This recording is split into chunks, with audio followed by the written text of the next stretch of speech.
की चर्चाएं अपनी चल रही हैं। मंगलाचरण आपके पास पुस्तक पहुंची है। एक उस मंगल आचरण को हम उच्चारण के माध्यम से प्रारंभ करें। थोड़ी देर ही बात करूंगा क्योंकि विधान लंबा है, आज ज़्यादा नहीं। आचरण और उच्चारण विचार करना। मंगलाचरण आचरण को प्रदर्शित करता है, तो जब तक आचरण अच्छा ना हो तो उच्चारण अच्छा नहीं हो सकता है। आचार्यों ने कहा है, वक्ता की प्रामाणिकता से वचनों की प्रामाणिकता होती है। और हम लोगों को बचपन से सिखाया गया, जब पहली नर्सरी कक्षा में थे तो आ ई सिखाते हैं। तो पहले आ सिखाते हैं, फिर ई सिखाते हैं, फिर बाद में ऊ सिखाते हैं।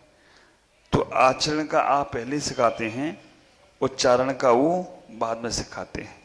तो इसलिए हम पहले मंगलाचरण के आचरण का आ से प्रारंभ करते हैं और फिर उच्चारण जब जीवन में उतर जाए। स्वाध्याय के 5 वेदों में वाचना, प्रचना, अनपेक्षा, आमना, उसके बाद धर्म उपदेश। तो शुरू से 4 में तो आचरण की बात कह दी गई, बाद में कहा अब तुम्हारे आचरण में झलकने लग गया तो उच्चारण शुरू करो। तीर्थंकर भगवान दीक्षा लेते हैं, पहले कौन सा कल्याणक होता है? हाँ, दूसरा, तीसरा, उसके बाद ज्ञान बाद में क्यों रखा? जो लोग पहले ज्ञान कर लेते हैं ना, वो फिर तब कल्याणक में नहीं जा पाएंगे। तो कहा पहले दीक्षा बाद में, और अभी क्या कर रहे हो आप लोग? बाद में क्या की दीक्षा? हमें सब मालूम है, सब मालूम हमें। रसगुल्ले में किसी चाशनी है ये भी मालूम है, और रसगुल्ला चम्मच में ये भी मालूम है। न रसगुल्ला पेट में जाने वाला है, न वो कहीं कुछ नहीं। तो सबसे पहले दीक्षा। पहले के जो हमारे महापुरुष हुए, आप विचार करना, चाहे राम हुए हों, चाहे कृष्ण हुए हों, चाहे कोई भी, तीर्थंकर को छोड़कर सब गुरुकुल में पढ़ने के लिए गए तो पहले उनकी क्या हुई? दीक्षा। उसके बाद क्या हुई? शिक्षा। और आज दौर बदल गया। आज कहते हैं कि पहले शिक्षा और बाद में शिक्षा के बाद इतने विकल्प होते। विकल्प काहे में? ख्याल करो, निर्विकल्प होने की अवस्था भी शिक्षा ही बनाती है, लेकिन विकल्प पैदा हो गए और विकल्प के कारण से हम टॉर्च की भांति बन गए, जो दूसरों को तो देख रहे हैं लेकिन वो टॉर्च से अपने आप को देखने का प्रयास नहीं कर रहे हैं। तो आचार्य ने कहा पहले मंगलाचरण करो, आचरण करो, उसके बाद उच्चारण करना।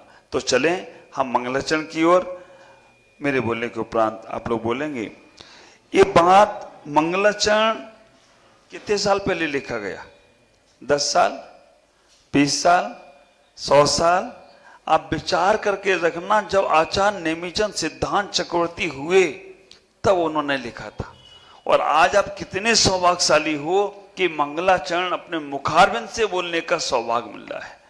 हमें अपने पिता की बात अगर अपने मुख से बोलने का मौका मिल जाए तो विचार करके रखना, वो बात बहुत महत्वपूर्ण हो जाती है। तो हमारे भगवंत आचार्य नेमिचंद सिद्धांत चक्रवर्ती ऐसा कहा गया उनको क्योंकि उन जैसा ज्ञानी उस वक्त कोई नहीं था। कहते हैं बाहुबली गोमटेश्वर की मूर्ति पाषाण में ही देख ली और उन्होंने उस मूर्ति को नमस्कार भी कर लिया। आप विचार करके रखना, उस मूर्ति को द्रव रूप में, परमात्मा के रूप में देख भी लिया उन्होंने, नमस्कार भी कर लिया। आप तो अब कर रहे हो, उन्होंने पहले ही कर लिया था। और आज से लगभग 1000 साल पहले चामुंडराय जब हुए, उस समय आचार्य नेमिचंद हुए और उन्होंने उस मूर्ति की तरफ, जब चामुंडराय राजा नहीं था, मंत्री था, और सोने का तीर चलाया और जैसे ही तीर चलाया वो मूर्ति पे टिक गया। विश्व की सारी मूर्तियां पांव से सर तक जाती हैं, लेकिन वो ही एक ऐसी मूर्ति है जो सर से पैर तक आई है। ख्याल करो। तो ऐसे आचार्य नेमिचंद सिद्धांत चक्रवर्ती ने जो बात रखी मंगलाचरण के माध्यम से, द्रव्य संग्रह के माध्यम से उन बातों का हम रसास्वादन करेंगे। हाथ जोड़िएगा, मेरे बोलने को उपरांत बोलेंगे। जीवम जीवम दब्बाम जिणवर वसेण जैन निदिथाम देविंद विंद वंदम वंदितम शब्दा शिरसाम वंदितम शब्दा शिरसाम वंदितम शब्दा शिरसाम। हमेशा शीश झुकाकर उन्हें प्रणाम कर रहे हैं जिन्होंने मेरा हित किया है। आप विचार करके रखना, जिन्होंने हमारा मार्ग प्रशस्त किया है हमेशा उनके लिए सर झुका के रखो। जिन्होंने हमें एक अक्षर का भी सम्यक ज्ञान दिया है उनके लिए हमेशा विनम्र रहो, नम्रीभूत रहो, तो तुम अपने जीवन में चवर की भांति बनोगे। मालूम है चवर जितना नीचे झुकता है ना, फिर क्या होता है, उतना ही ऊपर उठता है। और चवर अकड़ा ऐसे ही खड़ा रहे, है ना, तो कुछ नहीं होने वाला है, वो ऐसे ही रहेगा। ख्याल करो। तो यहां पर आचार्य नेमिचंद सिद्धांत चक्रवर्ती ने कह दिया कि जितने नम्रीभूत रहोगे, हमेशा रहोगे, श्रद्धा से रहोगे। अब हमेशा सर झुका के रखो तो भी काम नहीं चलेगा, है ना, नहीं तो हमेशा हाथ जोड़ के खड़े रहो और पीछे ही नहीं छोड़ो, तो वो साधु भी, वो भगवान भी परेशान हो जाए। ये क्या है, ये बाहर के शरीर तो बहुत बार झुक जाते हैं, अंदर के दिल, अंदर की भावनाएं, अंदर की श्रद्धाएं, अंदर की आस्थाएं जब वो समर्पित भाव से झुकती हैं तो जीवन में बहुत कुछ घटित होता है। आज 10 नंबर के श्लोक में आचार्य नेमिचंद सिद्धांत चक्रवर्ती 10 नंबर के श्लोक में आचार्य नेमिचंद सिद्धांत चक्रवर्ती कहने का प्रयास कर रहे हैं कि आप 3 लोकों में व्याप्त हो सकते हो। आपने जो जगह देखी है, जहां बैठे हो, इतनी ही तुम्हारी जगह नहीं है। 1-2 मकान, 4, 10, 50 मकान तुम्हारी प्रॉपर्टी नहीं है। 3 लोक में हर जगह तुम्हारी प्रॉपर्टी है और हर जगह जाते भी हो, लेकिन वो जब तक छोड़ोगे नहीं तो सिद्धालय की हमें जमीन मिलने वाली नहीं है। आचार्य क्या कहना चाह रहे हैं 10 नंबर के श्लोक में, अणुगुरु देहे पमाणो, अणुगुरु देहे पमाणो, ओ संहारप सपदो चेदा, असुमोह दो व्यवहारा, निच्छेणे दो असंख्य देशोवा, अणुगुरु देह पमाणो संहारप सपदो छेदा, असुमोह दो व्यवहारा, निच्छेणे दो असंख्य देशोवा। कितनी प्यारी बात बोली। तुम्हारे ही बारे में बोले जा रहा है, आपके बारे में कहा जा रहा है कि तुम असंख्यात परदेसी हो। आप विचार करके रखना, ये छोटा शरीर, ये बड़ा शरीर, ये चींटी वाला शरीर, ये हाथी वाला शरीर, ये सब तो अणु, अणु माने छोटा, देह पमाणु और बड़ा। तो आप ख्याल करना, ये जो अणु छोटा और बड़ा हो रहा है, उपसंहारप शब्दो चेदा, ये आत्मा का जो आप समझ रहे हैं,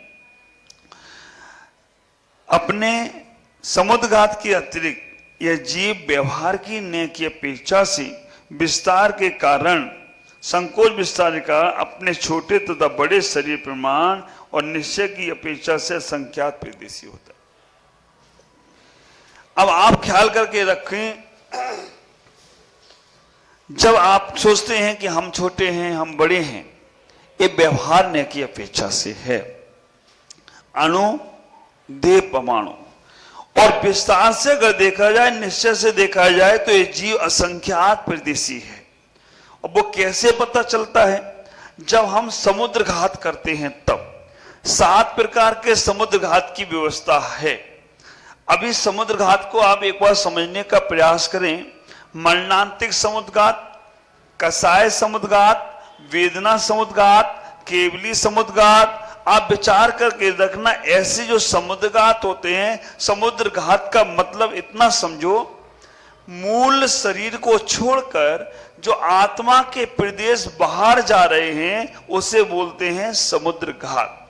आपकी आत्मा के प्रदेश बाहर जा रहे हैं कि नहीं जा रहे हैं? मैं बताता हूं कैसे जा रहे हैं। जैसे जिसको तुम बहुत चाहते हो, जिसके प्रति तुम्हारा अटैचमेंट है, जिसके प्रति तुम्हारा मन लगा हुआ है, वो कहीं जाता है तो क्या कहते हो? तुम जा रहे हो तो ऐसा लग रहा है कि आत्मा जा रही है, शरीर यहीं रह जा रहा है। हाँ, ऐसा लग रहा है कि हमारा मन तो तुम्हारे साथ जा रहा है, तन यहीं।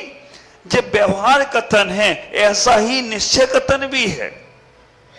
जब ये समुद्रघात करता है तो मूल शरीर यहीं रह जाता है और आत्मा के प्रदेश चारों तरफ चले जाते हैं, जहां जाना होता वहां चले जाते हैं। तीर्थंकर भगवान का पंचकल्याणक होता है तो कोई भी इंद्र यहां नहीं आता, एक भी इंद्र नहीं आते। फिर कहोगे महाराज इतने पंचकल्याणक हो गए, सारे इंद्र 170 कल्याणक हो तो भी भगवान के हर इंद्र आता है। तो इतना ही ख्याल करना, मूल शरीर तो वहीं रहता है, उत्तर शरीर विक्रिया शरीर यहां पर आता है, मूल शरीर नहीं आता है। तो हमें इतना ही विचार करना, जीवन में इतना ही सोचने का प्रयास करना कि जब आत्मा के प्रदेश बाहर जाते हैं तो वो संकोच विस्तार वाले हैं। शरीर तो संकोच विस्तार वाला है, आत्मा के प्रदेश तो असंख्य आते हैं, कहीं भी गमन कर सकते हैं। जैसे एक एग्जाम्पल मैंने दिया कि आप अपने यहां पर रहते हैं, मन तुम्हारा कहीं भी जा सकता है, मन तुम्हारा कहीं भी पहुंच सकता है। जैसे बेटा गया, बेटी गई, पति गया, पत्नी गई, तो आपका मन में लगता है कि आत्मा चली गई, मेरा शरीर रह गया। और दूसरा, आप यहां बैठे हो, आपका मन यहां से अमेरिका, लंदन कहीं भी जा सकता है, सूर्य तक चले जाते हो। आपकी आंखों की दृष्टि कितनी है? कितना दूर का देख सकते हो? हाँ, आप आंखों से कितनी दूर का देख सकते हो? हाँ, 1 किलोमीटर, 2 किलोमीटर, 100 किलोमीटर, सूर्य तक देख ले रहे हो आप, इतनी दृष्टि दूर है आपकी। इससे भी ज्यादा गति आपके मन की है, मन से आप कहां कहां तक जा सकते हो। ये जैसे मन के प्रदेश बाहर जा रहे हैं, ऐसे आत्मा के प्रदेश जाते हैं। तो हमें इतना ही ख्याल करना है, शरीर हमारा छोटा बड़ा होगा तो वो तो है ही नहीं तुम्हारा, शरीर तुम्हारा है, साथ में जाएगा, पक्का है ना। लेकिन हम उसके बारे में बहुत सोचते हैं। सोचना इसलिए पड़ता है कि आचार्यों ने कहा है, शरीर माध्यम खलु धर्म साधनम। आप ख्याल करो, अभी आप बिल्कुल ठीक ठाक बैठे हो और अभी कहीं कोई शरीर को प्रक्रिया हो जाए, शरीर की कोई क्रिया बिगड़ जाए, तो आपका फिर सारा का सारा उपयोग उधर चला जाता है, सारा का सारा मन उधर चला जाता है थोड़े से में। लेकिन एक बार अगर तुमने समझ लिया कि हाँ ये सब मेरे शरीरगत है, इससे हमें कोई लेना देना नहीं है, लेकिन कर्म इतने प्रगाढ़ बैठे हैं। बड़े बड़े ज्ञानियों को मैंने देखा है, खूब बातें करी, खूब प्रवचन किए, खूब किया, सब कुछ किया और सब कुछ समझाया, लेकिन जब शरीर की विक्रिया हुई, शरीर में प्रकृति बिगड़ी, तो डॉक्टर और हॉस्पिटल नजर आ गया। ख्याल करके रखना, ऐसी स्थिति बन जाती है कि जीवन में हम करते हैं बहुत सारा और करने के बाद 1 मिनट में खत्म हो जाता है। अति मत करो अपने शरीर के साथ, और इसमें इति भी मत कर दो अपने शरीर के साथ। हमारा शरीर संकोच विस्तार वाला है, शरीर को माध्यम बनाकर परमात्मा को पाने का प्रयास करो, शरीर को अच्छे उपयोग में लगाने का प्रयास करो। शरीर, लेकिन शरीर में ही अटक कर मत रह जाना। आचार्य इतना भी कहते हैं कि शरीर में दूध को तपाना है, कैसे तपाओगे? हाँ, दूध कैसे तपेगा? दूध गर्म कैसे होगा? छोटी सी बात है, दूध तो गर्म काय पे होगा? अग्नि से गर्म होगा ना। दूध तो अगर गर्म करना है तो कैसे होगा? अग्नि पर। तो दूध लो और अग्नि पर रख दो, क्योंकि गर्म दूध को करना है। गर्म काय को करना है? तो फिर दूध को डायरेक्ट अग्नि पे क्यों नहीं रखते आप लोग? झाबरा वाले तो रख सकते हैं ना, नहीं रखेंगे? क्यों नहीं रख रहे? अगर डायरेक्ट अग्नि पर रखेंगे तो अग्नि भी बुझ जाएगी और दूध भी हमारा। तो क्या करते फिर दूध को गर्म करने के लिए? तपेले में रखते। तो ये जो तपेला है ना, ये तपेले में दूध गर्म होगा तो इसी तपेले में ही होगा। ख्याल कर, अब दूध गर्म हो गया तो क्या करोगे? तपेले को ले लेके घूमोगे क्या? जब तक गर्म नहीं हुआ तब तक तपेले को संभाल के रखो, नहीं तो दूध भी फेंकेगा और तपेला तो बेकार का हो ही जाएगा। इसलिए जब तक दूध गर्म नहीं हो रहा तब तक उसे संभाल लो, और संभाल लिया और गर्म हो गया फिर दो तपेला अपनी जगह और दूध। और तुमने कहता मेरा तो दूध ही गर्म है, तो फिर तपेले की जरूरत क्या है? आप विचार करके रखना, जब तक हमने उसे पाया नहीं है, जब तक वो चीज मिली नहीं है, तब तक हमें उसके लिए चलना पड़ेगा, उसके लिए करना पड़ेगा। हमारी आत्मा बहुत विस्तार वाली है, वास्तव में पकड़ नहीं सकते। वैज्ञानिकों ने बहुत पकड़ने की कोशिश की। आत्मा का वजन कितना है? किसी का 50 किलो। आपका वजन कितना है? 50, 60, 70, 80। किसका वजन है? शरीर का। आत्मा का वजन? आत्मा का वजन बिल्कुल भी नहीं है। अगर वैज्ञानिक लोग तोलना चाहें तो उन्होंने रखा, एक आदमी को जैसी बिल्कुल मृत्यु के समय पर था, उसे तोलने के लिए एक कांटे पर रख दिया, बिल्कुल बंद कर दिया कि जब ये आदमी के प्राण निकलेंगे तब देखेंगे कितना वजन कम हुआ। कितना वजन कम होगा? हाँ, जिसका वजन है वो यहीं रह जाएगा। ख्याल करके रखना, चाहे मन में वजन हो, चाहे दिल में वजन हो, चाहे शरीर में वजन हो, बिना वजन का आदमी ही ऊपर जाएगा, क्योंकि उसको कोई वजन लगता नहीं। जितना तुम खा पी कर मोटे हो रहे हो या अपना वजन बढ़ा रहे हो या परिग्रह का वजन बढ़ा रहे हो, उतना ही तुम नीचे रहने वाले हो। और जैसी जैसे तुमने हल्का करते चले गए, और मैं तो कहूं कि आपका वजन अगर देखा जाए रियल शरीर का ही, आत्मा को तो होता ही नहीं है, रियल देखा जाए तो 10-12 किलो से ज्यादा नहीं हो तुम। एक मशीन आती है, बेंगलोर में था साइंस म्यूजियम में मैं, एक मशीन आती है, उसमें खड़े हो जाओ तो जो ओरिजिनल आपका वजन होगा वो ही देखेगा। तो उसमें 2 तरफ निशान बने हैं, एक तरफ आपके शरीर के पानी का वजन आता है और एक तरफ आपकी हड्डियों का वजन आता है। तो देखा जाए तो 50 किलो पानी है और 15 किलो तुम्हारी हड्डियों का वजन है। और अगर वो भी निर्पामती 100 हो गया तो उसके बाद कितना रह गया? आप विचार करना, शरीर का ही वजन लगा लो तो अभी आप 70 किलो हो, 100 किलो हो, 80-90% पानी है आपके शरीर में, 10% ही तुम्हारी हड्डी वगैरह हैं, और वो 10% भी अगर हो गया काम तुम्हारा तो आखिरी में कितना बचा? आखिरी में वो ही 15 किलो का भी आधा किलो, 250 ग्राम, 200 ग्राम रह जाता, और हवा चल गई तो वो भी खत्म। ख्याल करो, इतना ही विचार कर लो जीवन में कि हम उस शरीर के प्रमाण हैं, इस शरीर के अंदर हैं, लेकिन इस शरीर में कैद नहीं रखना है, इस शरीर से निकलना है। पूरा सर्वलोक निगोद से निर्वाण तक हमारे शरीर के प्रदेश परमाणु फैल सकते हैं। और आप ख्याल करके रखना, आप लोग कभी निर्वाण गए? सिद्ध भूमि गए? मोक्ष गए? बबता बहन हमारी गई है, आप लोग गए? हर जीव होके आया है मोक्ष, हर जीव। आप भी होकर आए और हम भी होकर आए, लेकिन पर्याय अलग थी। जेल में कैदी भी है और जेल में जेलर भी है। कैदी जाता है तो उसे दुख महसूस होता है, और जब कोई जेलर जाता है तो सुख में। और जेल में मुनिराज भी है। आचार्य हम गए जेल में, आपने देखा था, एक जगह पेपर में लिख दिया प्रमुख सागर जेल में। जिसने पढ़ा वही दौड़ दौड़ के आया, क्या हुआ क्या हुआ?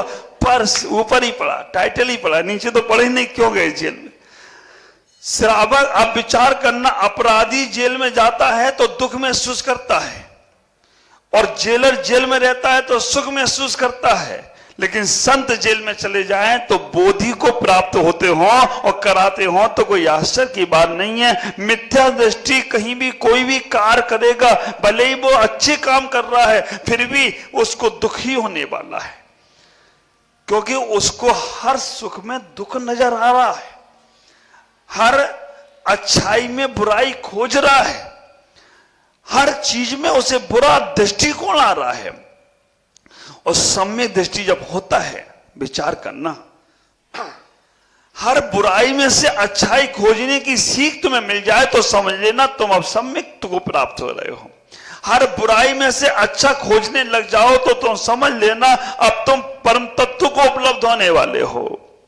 कुछ भी हो रहा हो संसार में, अनादि काल से चल रहा है संसार, किन किन को तुम सुधारोगे या किन किन के लिए तुम रोगे, इतना ही ख्याल करने का प्रयास करो। अच्छाई में अपने आप को समझने का प्रयास करो, लगने का प्रयास करो, तो समझ के रखना तुम निश्चित ही सम्यक को उपलब्ध हो रहे हो। और इन अच्छाई और बुराई से परे हो जाओ तो परम तत्व को उपलब्ध हो जाओ। क्योंकि जहां जहां तुम्हारे मन में मनोज्ञा परिज्ञा कहा गया, मनोग और अमनोग, मनोग वस्तु को विचार करना और अमनोग को छोड़ देना, दोनों ही परिग्रह हैं। अच्छे और बुरे से दोनों से ही बच जाना तो परम तत्व को उपलब्ध हो जाओगे, ज्ञाता दृष्टा बन जाओ। फिर आचार आखिरी में इतना कह देंगे, ज्ञायक बन जाओ। अब तो ज्ञाता दृष्टा भी खत्म कर दो, केवल अपने आप को ही देखो। ध्यान ध्याता ध्येय, पहले तो ये कहेंगे कि ध्यान करो, किसका? ध्येय का। कौन करेगा? ध्याता करेगा। लेकिन आखिरी में कह देंगे ना ध्यान किसी का करो, ना ध्याता कोई होता है, ना ध्येय होता है। ध्यान ध्याता एक हो गया तब समझना तुम अपने आप में पहुंच गए। अब पहले से कह दो तुम्हें तो ध्येय में ही हूं, फिर कुछ नहीं करना पड़ेगा। इतना ही विचार कर लो कि जीवन में अपने आप को पाने के लिए हम अपनी बुद्धि को विस्तार रूप दें। 10:15 बज चुके हैं, अभी 700 अर्घ चढ़ाना है। आज इतना ही ख्याल करो ये छोटे से श्लोक से कि जो तुम्हारा शरीर है, यही जो आत्मा है, शरीर तो तुम्हें हर बार मिलेगा, हर जन्म में मिला है, हर जगह मिलेगा। लेकिन जो जीव तत्व तुम्हारा, आत्म तत्व जो तुम्हारा है, वो जो तुम्हारा था वो ही है। हम अलग अलग पर्यायों में जाते हैं, अलग अलग द्रव्यों में जाते हैं, अलग अलग स्थानों पे जाते हैं। ये सब व्यवहार ने से स्वदेह परमाणु शरीर हो जाता है। दीपक जल रहा है और उसके ऊपर अगर गिलास रख दिया तो दीपक का प्रकाश कितना? गिलास के बराबर है। अगर कटोरा रखा था कटोरा के बराबर है, और थाली रखी तो थाली के बराबर है। और अगर सब हटा दिया तो जहां रखा है वहां पूरे के बराबर हो, तो कोई आश्चर्य की बात नहीं है। इतना ही मन बना लो, तुम्हारी बहुत बड़ी असीम शक्ति है, बहुत अपार तुम्हारा वैभव है।